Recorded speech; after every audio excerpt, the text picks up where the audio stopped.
ইসলামে আকীদার যে পার্থক্য সেটা নতুন কোনো বিষয় নয়, এ নিয়ে তর্ক চলবে, কিন্তু কারো উপরে জবরদস্তি করা যাবে না। আমরা এই দেশের বিজ্ঞ আলেম ওলামাদের কাছে অনুরোধ করব, তারা যাতে এই ধর্মীয় নির্দেশনা দেন যে সহনশীলতা আমাদের ধর্মের জন্য জরুরি, রাষ্ট্রীয় জীবনের জন্য জরুরি, এবং বাংলাদেশের বিশেষ যে বাস্তবতা আমরা এখন আছি, ঐতিহাসিক মুহূর্তে আছি, আমাদের দেশের ছাত্র শ্রমিক জনতা একটা গণ অভ্যুত্থান সৃষ্টি করেছে। এই গণ অভ্যুত্থান একটা নতুন বাংলাদেশের যাত্রার দিকে যাবে। এই অভ্যুত্থান চায় এমন একটা বাংলাদেশ যেখানে প্রত্যেকটি মানুষ তিনি তার পরিচয়, তার রাজনৈতিক বিশ্বাস সবকিছু নিয়ে আমরা থাকবো, এই বাংলাদেশ আমরা করতে চাই। আজকে যখন এইরকম একটা বাংলাদেশের ঐতিহাসিক মুহূর্ত তৈরি হয়েছে, তখন দেশের ভেতরে পতিত স্বৈরাচার এবং দেশের বাইরে বাংলাদেশের যারা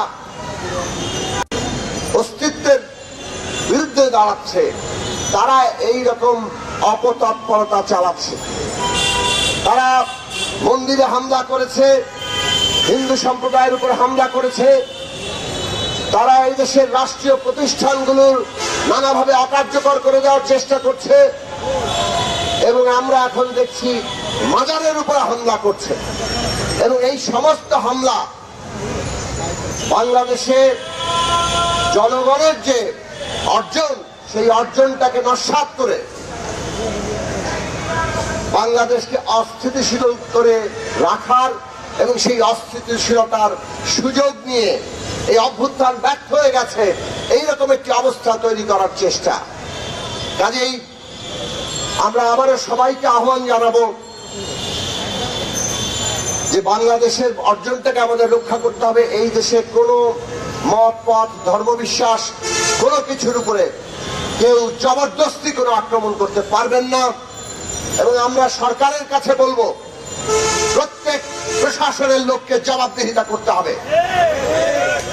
কেন মাজারে হামলা হলো, তারা মন্দিরে হামলা করলো, কোথায় ছিল প্রশাসন, কোথায় ছিল পুলিশ?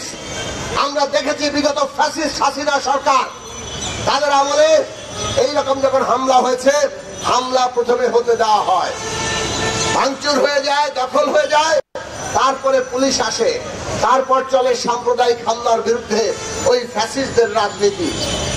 এই সব বাংলাদেশে বহুদিন হয়েছে, একজন প্রশাসনের লোক কোনদিন জবাবদিহিতার আওতায় আসে নাই।